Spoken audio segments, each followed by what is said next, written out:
Umamin na nga, Julia emosyonal.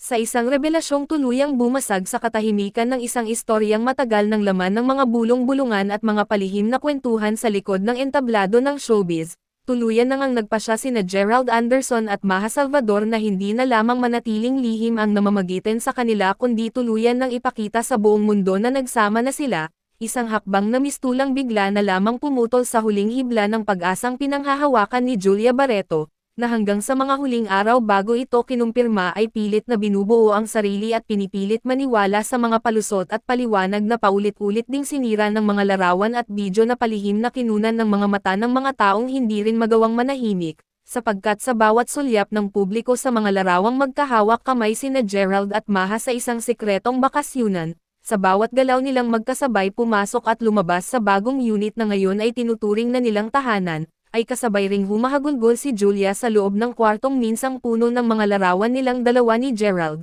Mga larawang ngayon ay isa-isang binubura niya sa cellphone habang pilit na pinipigilan ang mga luhang tila ba wala ng katapusan, sapagkat para sa kanya, hindi lamang basta iniwan siya ng isang lalaking buong akala niya'y lalaban para sa kanya hanggang dulo, kundi iniwan siya para bumalik sa isang pusong minsan ng bahagi ng nakaraan, isang pusong mas pinili nitong yakapin muli kahit pakapalit nito ay ang pagbagsak ng tiwalang ilang beses niyang isinugol sa kabila ng ingay ng mundo, at habang patuloy na ipinapakita ni na Gerald at Maja ang mga ngiti nilang puno ng kumpiyansa na para bang walang kasalanang kailangang pagbayaran, habang magkasabay silang namimili ng mga gamit pangbahay, bumibili ng mga kurtina, unan, at plato na para bang nagbubuo ng bagong yugto na silang dalawa lang ang bida. Naroon si Julia na mag-isa sa sulok ng kanyang dressing room, hawak ang piraso ng tissue na basang-basa na ng kanyang mga luha, paulit-ulit na sinasabi sa sarili kung saan ba siya nagkulang, kung ano pa ba ang hindi niya naibigay,